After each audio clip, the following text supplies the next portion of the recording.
हमारी बुद्धि विकृत है क्योंकि इतने विचारों का बोझ है। विचार ही विचार हैं, जैसे आकाश में बादल ही बादल छाए हो, आकाश खो जाए, दिखाई भी ना पड़े, सूर्य का कोई दर्शन ना हो, ऐसी हमारी बुद्धि है। विचार ही विचार छाए, उसमें वो जो बुद्धि की प्रतिभा है, जो आलोक है, वो खो गया, छिप गया। एक बादल हट जाए तो आकाश का टुकड़ा दिखाई पड़ना शुरू हो जाता है। छिद्र हो जाए बादलों में तो प्रकाश की रोशनी आनी शुरू हो जाती, सूरज के दर्शन होने लगते हैं। ठीक ऐसे ही बुद्धि जब तक विचार से बहुत ज्यादा आवृत है, और एक परत नहीं है विचार की, हजारों परतें हैं। जिससे कोई प्याज को छीलता चला जाए तो परत के भीतर परत, परत के भीतर परत। ठीक ऐसे विचार प्याज की तरह, एक विचार की परत को हटाएं दूसरी परत सामने आ जाती, दूसरे को हटाएं तीसरी आ जाती, एक विचार को हटाएं दूसरा विचार मौजूद, दूसरे को हटाएं तीसरा मौजूद। ये परत दर परत विचार है, ये हमने जन्मों में इकट्ठे किए, जन्मों जन्मों में। ये धूल है जो हमारी लंबी यात्रा में हमारे मन पे इकट्ठी हो गई। जिससे कोई यात्री रास्ते पे चले तो धूल इकट्ठी होती चली जाए, और उसने कभी स्नान न किया और यात्रा करता ही रहा, बहुत धूल इकट्ठी हो जाए, यात्री का पता ही ना चले कि वो कहाँ खो गया। ध्यान स्नान है बुद्धि का, और जो ध्यान नहीं संभाल पा रहा है उसकी बुद्धि कचरे से लग जाएगी स्वाभाविक। प्रतिपल संस्कार पड़ रहे हैं, हर घड़ी। पूरे दिन में वैज्ञानिक कहते हैं कोई 10 लाख संस्कार बुद्धि पे पड़ते हैं।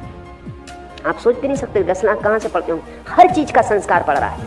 अभी मैं बोल रहा हूं, ये संस्कार पड़ रहा है। पक्षी आवाज कर रहा है, वो संस्कार पड़ रहा है। एक कार का हॉर्न बजा, वो संस्कार पड़ा। वृक्ष में हवा दौड़ी, वो संस्कार पड़ा। पैर में एक चींटी ने काटा, वो संस्कार पड़ा। सिर में थोड़ी पीड़ा हुई, वो संस्कार पड़ा।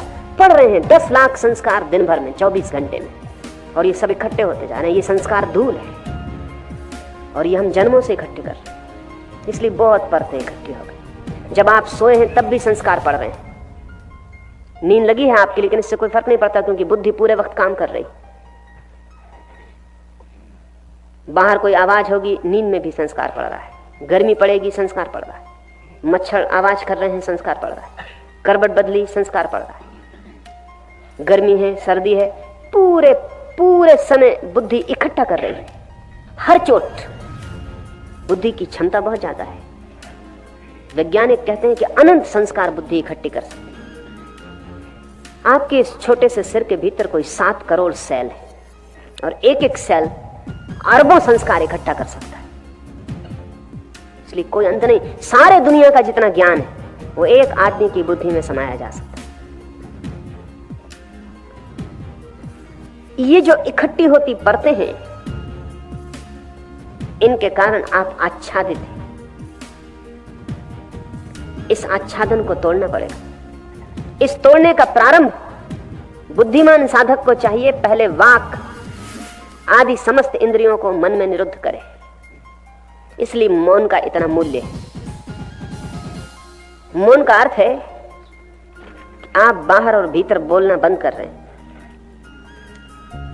क्योंकि बोलना बुद्धि की बड़ी गहरी प्रक्रिया है। बोलने के द्वारा बुद्धि बहुत कुछ इकट्ठा करती रहती है, और जो भी आप बोलते हैं वो आप सिर्फ बोलते नहीं हैं, बोला हुआ आप सुनते भी हैं। उसके संस्कार और सघन हो जाते हैं। जब आप एक ही बात बार बार बोलते रहते हैं तो आपको पता नहीं कि आप बार बार सुन भी रहे हैं। संस्कार गहरे होते जा रहे हैं, और आप कचरा बोलते रहते हैं। सुबह अखबार पढ़ लिया, फिर दिन भर उसी को लोगों को बोले चले जा रहे हैं। कोई व्यर्थ की बात जिसका कोई भी मूल्य नहीं, जिससे किसी को कोई लाभ नहीं होगा, उसको आप बोले चले जा रहे हैं। अगर आप अपने 24 घंटे का विश्लेषण करें तो आप पाएंगे कि 99% तो कचरा था, जो आप न बोलते तो किसी का कोई हर्ज न था। ध्यान रहे, जिसे बोलने से किसी को कोई लाभ नहीं हुआ है, उसे बोलने से हानि निश्चित हुई है, क्योंकि न केवल आपने दूसरे के मन में कचरा डाला है, जो कि हिंसा है, जिसका कोई मूल्य नहीं है, वह आप बोल के दूसरे के मन में डाल दिए। और जब आप बोल रहे थे तो आपने फिर से सुन लिया है, वो आपके भीतर दोबारा गहरा हो गया, उसकी फिर से संस्कार पड़ गया, फिर कंडीशनिंग हो गई। अगर आप एक असत्य को भी बार बार बोलते रहें तो आप खुद ही भूल जाएंगे कि वो असत्य है। इतने संस्कार भीतर पड़ जाएंगे कि वो लगने लगेगा सत्य। एडोल्फ हिटलर ने कहा है कि कोई भी असत्य को सत्य करना हो तो एक ही तरकीब है, उसे बोले चले जाओ। दूसरे ही मान लेंगे ऐसा नहीं है, आप खुद भी मान लेंगे। आप अपनी जिंदगी में देखें, कई असत्य आपको सत्य मालूम पड़ने लगे, क्योंकि आप इतने दिन से बोल रहे हैं कि अब आपको भी स्मरण नहीं रहा कि पहले दिन ये बात असत्य थी। बहुत बार संस्कार पड़ जाने से गहरे हो जाते, लीक बन जाती। पहला काम है साधक के लिए कि वो वाणी को संयत कर ले, वही बोले जो बिल्कुल अनिवार्य हो, अपरिहार्य हो, जिसके बिना चल ही ना सकेगा। ये दुनिया बड़ी शांत हो जाए अगर लोग अपरिहार्य को बोले, व्यर्थ को ना बोले। व्यर्थ को बोल के बड़ी झंझट में पड़ते हैं, क्योंकि बोल के आप ही थोड़ी बोलते हैं, दूसरा जवाब भी देगा। थोड़ा आप सोचें कि अगर आप संयत रहे होते, मौन रहे होते, तो कितने उपद्रव आपके जीवन से बच गए होते। बोल के आप न मालूम कितने उपद्रवों में पड़ रहे हैं, फिर उनको बचाने के लिए और बोलना पड़ता है, फिर ये सिलसिला बढ़ता चला जाता है। एक विशियस सर्किल, एक दुष्ट चक्र है जिसका फिर कोई अंत नहीं। इसलिए साधु चुप हो जाता है, उतना ही बोलता है जितना अनिवार्य है, और उतना ही बोलता है जिससे किसी का हित हो सकेगा, अन्यथा मौन रह जाता है। वाणी को जब आप बाहर से रोकेंगे तो भी जरूरी नहीं कि भीतर रुक जाए, क्योंकि आप दूसरे से न बोलें तो खुद से बोलते रहते। बैठे हैं और खुद ही से बात चल रही। ये खुद ही से चलने वाली बात भी संस्कार निर्मित करती है, क्योंकि जब आप अपने से बोल रहे हैं तब भी मन सुन रहा है, और जो भी आप बोल रहे हैं उसकी आप लकीर जोर से खोद रहे हैं अपने भीतर। खुद से भी बोलना बंद करें। वाणी बड़ा उपद्रव है, जरूरी नहीं है कि उपद्रव ही हो, हमने उपद्रव बना लिया है। भीतर भी धीरे धीरे बोलना बंद करें, चुप्पी साधे, मौन को फैलने दें। जितना जितना मौन फैलेगा उतना उतना मन विसर्जित होता चला जाएगा। जैसे जैसे मौन घना होगा वैसे वैसे बादल तिरोहित होने लगेंगे, जगह जगह से छिद्र टूटने लगेंगे और रोशनी भीतर की आने लगेगी। धर्म का, सारे धर्मों का आधार मौन है। महावीर 12 वर्ष मौन रहे।